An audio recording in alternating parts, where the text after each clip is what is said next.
সারা দেশে সংস্কার হওয়ার কথা ছিল। আমাদের নতুন স্বাধীনতায় 5ই আগস্টের পর থেকে আমরা অত্যন্ত আশা ভরসা নিয়ে বসে আছি যে সংস্কার হবে। সংস্কার কি আসলেই হয়েছে? হয়ে থাকলে কতটুকু হয়েছে?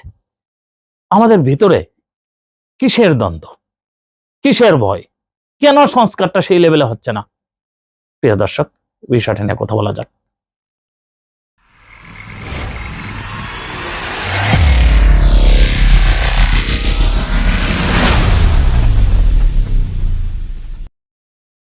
সুপ্রিয় দর্শক, শুভেচ্ছা নিবেন। গত 5ই আগস্টের পর এই পর্যন্ত 10 মাস চলে গেল। আমরা কিছু প্রশ্নের উত্তর এখনো কিন্তু পাইনি। আমাদের যে স্পিডে, যে প্রত্যাশা নিয়ে শেখ হাসিনাকে টেনে হিসড়ে নামানো হয়েছে এবং জনগণের শক্তি এতটাই প্রকট ছিল, স্বাধীনতা সংগ্রামের পরে বাংলাদেশে এত বড় আন্দোলন আর হয়নি। আমরা জানি যে এরশাদকে হটানোর আন্দোলন 1991 সনের যে আন্দোলন ছিল, এই 91 আন্দোলনটাও কিন্তু এত বড় ছিল না, এত বিগ স্কেলে ছিল না।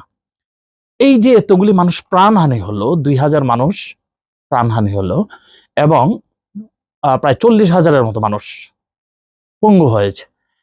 এই যে বিশাল সংখ্যক মানুষের রক্তপাত, এটা কি শুধু শুধুই হয়েছে?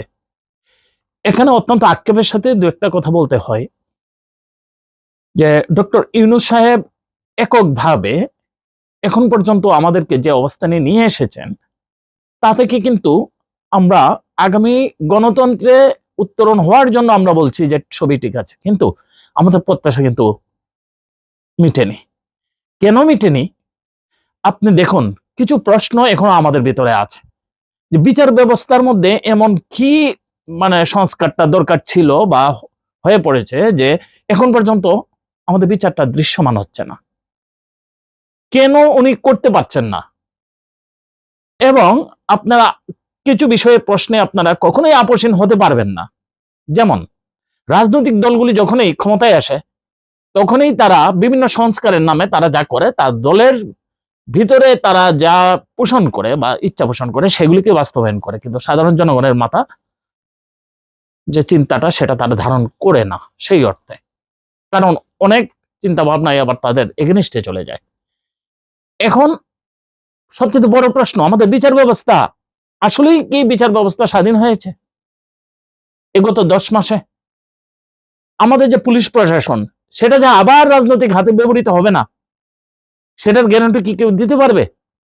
আমরা কি এমন কোনো সংস্কার বা এমন কোনো এরকম কিছু রিফরমেশন আমরা দেখতে পেরেছি পুলিশের ভিতর? আসলে দেখতে পাইনি।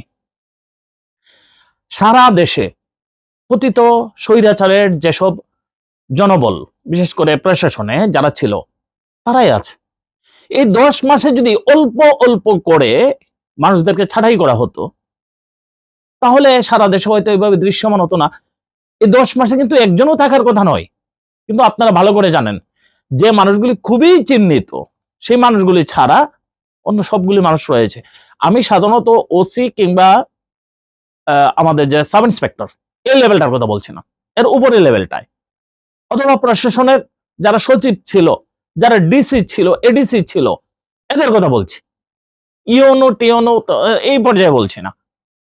সুপ্রিয় দর্শক, এগুলি কিন্তু হয়নি।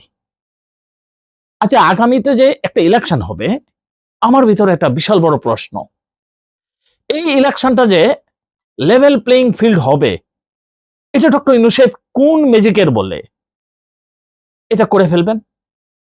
আপনারা জানেন যে পুলিশ এখনো কিন্তু তার আত্মবিশ্বাস ফিরে পায়নি, এখনো জনগণকে ভয় পায়, এখনো যারা মব সৃষ্টি করে এদেরকে থামাতে হয় আর্মি এসে, পুলিশ পারে না। আর হাতে গোনা, আমি ধরে নিলাম 6 মাস বা 7 মাস ইলেকশন আছে, এই 7 মাসে পুলিশের এমন কি মনোবল বেড়ে যাবে যে তারা হারকিউলিস হয়ে যাবে, তারা সব জায়গায় তারা নিয়ন্ত্রণে নিয়ে আসবে, ইলেকশন হবে।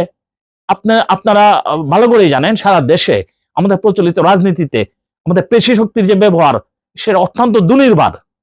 তারা যে ভোট কেন্দ্র দখল করে, তারা যে নিজেদের ফেভারে নিয়ে যাবে না, আমি নির্দিষ্ট করে কোনো দলকে বলছি না, কিন্তু বাংলাদেশের প্রত্যন্ত অঞ্চল সহ সব জায়গায়, শহর অঞ্চলেও এই পেশি শক্তির ব্যবহার কিন্তু অত্যন্ত প্রকট এবং টাকার ছড়াছড়ি। আমরা ধরে নিলাম পতিত সরকারের ওরা সামনে আসবে না, কিন্তু এদের কাছে তো প্রচুর টাকা আছে, এই টাকাগুলি যদি তারা ব্যবহার করে।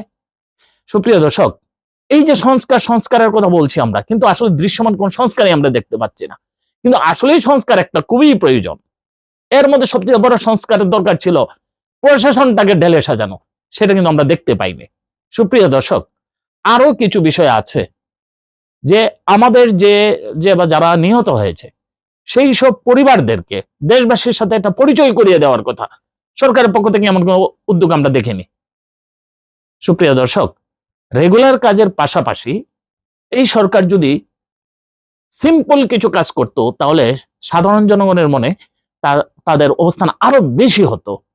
আপনারা জানেন, বিচ্ছিন্নভাবে দু একটা মন্ত্রণালয় জনগণের আস্থা অর্জন করার চেষ্টা করছে, কিন্তু অন্যান্য মন্ত্রণালয়ের খোঁজ করা আমরা জানি না, তারা ঘুমিয়ে আছে না সজাগ আছে। এই সব কিছু মিলে মনে হয় যে আমাদের এই যে দ্বিতীয়বার স্বাধীনতা অর্জন করেছি, স্বাধীনতা অর্জন করার ফলে এই স্বাধীনতার যে পূর্ণতা, সেই পূর্ণতাটা আমাদের কাছে অপূর্ণই থেকে যাবে মনে হচ্ছে। আর যদি রাজনৈতিক অবস্থায় পরিবর্তন হয়ে আমরা গণতন্ত্র যেটাকে বলছি আমরা, এই গণতন্ত্রে এসে আমরা যদি আবার আগের পজিশনে চলে যাই, আমার তো একটা জিনিস ভয় হয়, রাজনৈতিক পরিস্থিতিতে আমরা উত্তরণ করার পরে, মানে গণতন্ত্রে উত্তরণ করার পরে আবার যদি পতিত স্বৈরাচারের দূষররা অন্য রূপে ফিরে আসে, তাদের সাথে কম্প্রোমাইজ করা হয়। কম্প্রোমাইজ করার মেনে অনেকগুলি টুলস রয়েছে, যেমন অর্থনীতি একটা টুলস, পেশি শক্তি একটা টুলস, জায়গা জমি, তাদের ব্যাপক হারে জায়গা জমি রয়েছে, সেই সব জায়গা জমি কি হবে, জায়গা জমি বলি ভাগবাটোয়ারা যদি করে, তারা প্রস্তাব দেয়, যে কেউ রাজি হয়ে যাবে। আমাদের দেশের মানুষের নৈতিকতা অত্যন্ত নিম্ন পর্যায়ের।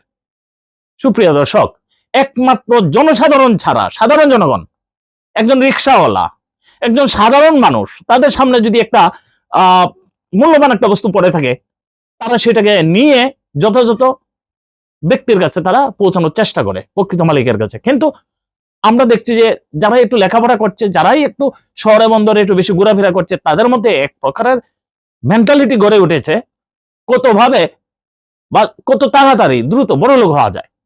এই যে আমাদের যে মৌলিক সংস্কারটা সরকার যখন করে নাই, তার মানে আমাদের যে চরিত্র সেটা একই রকম রয়েছে।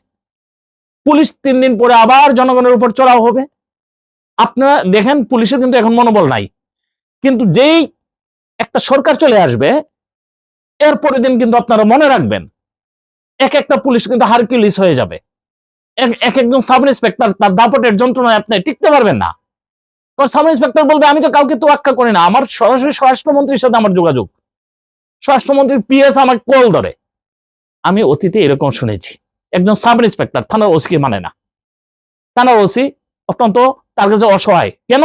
কারণ সে সরাসরি স্বরাষ্ট্রমন্ত্রীকে কল করতে পারে, বলছে স্যারের আমি সরাসরি মনোনীত।